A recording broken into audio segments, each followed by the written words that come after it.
many people who believe in spirit and they think the spirit exists.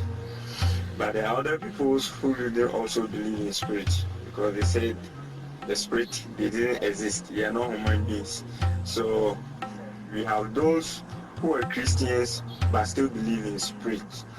Right now we have some who are on the spiritual aspect, who are worshiping gods and those spirits like trees, mountains, and the rest. They think those spirits can help them. So what is the worldwide temple of Nunology concept of spirituality? Our approach or concepts of spirituality goes back to the root of where these doctrines came from, of the root of where they came from. And as I mentioned earlier, that root is the Nile Valley culture that they call the Egyptian culture. And to call it the Egyptian culture is a deception in itself. Because if you allow them to define Egypt for you, whether it be geographically define it, historically define it, religiously define it, it has nothing to do with Africa. But it's a part of the African continent. But if you let them explain it to you, you won't even realize Egypt is a part of Africa. And you won't even realize the Egyptian doctrine is an African doctrine. They won't teach you this. You follow? So that's why we call ourselves Nunologists, and our doctrine is Nunology. Because that's what it was before. They called it Egyptology. And when you look up the definition of the word Egyptology, Egyptology is just a study of Egyptian antiquities or Egyptian antiques.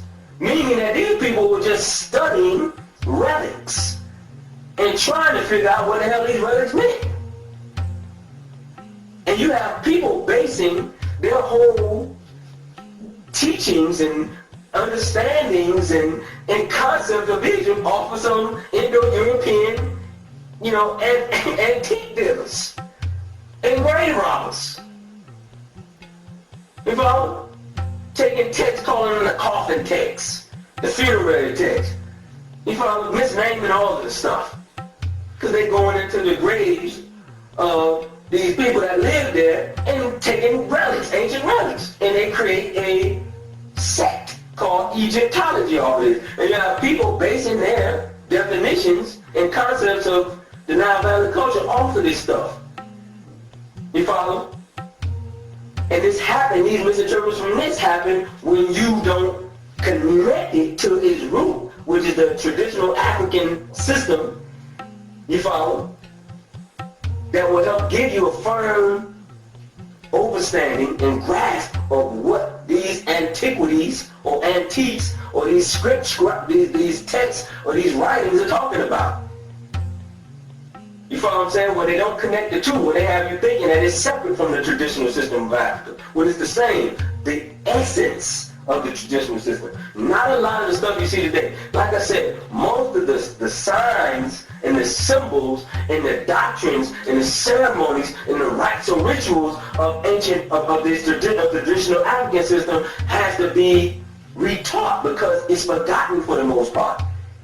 And when you get the essence of that, you'll see that a lot of what they're doing today has been taken out of concept. You follow what I'm saying? And then you have the ancient doctrine that needs to be infused back into it to give it its meaning again, to give it its substance again.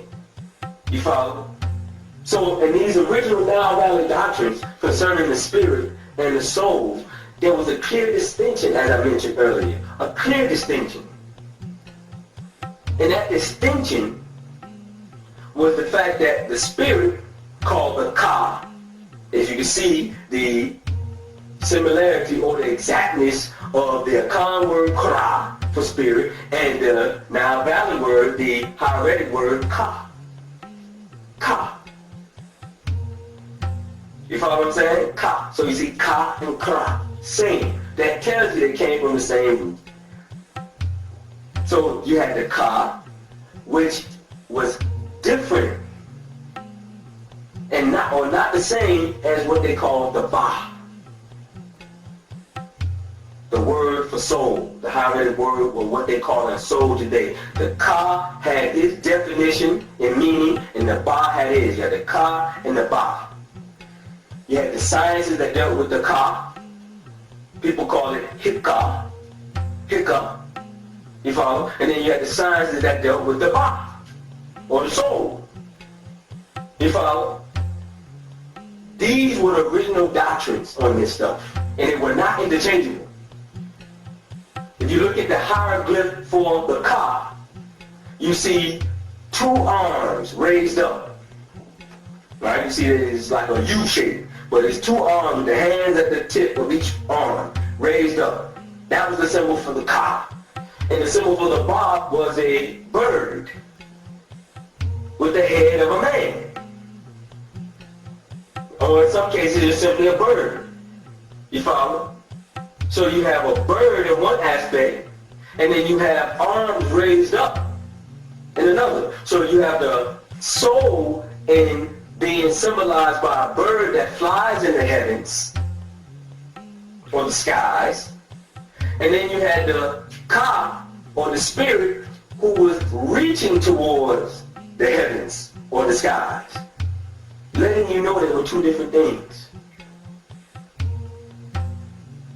You follow? So this is where we get we teach our concept based on the original doctrines of Africa. You follow? The true sciences of the soul, the true sciences of the spirit, or the Ka and the Ba.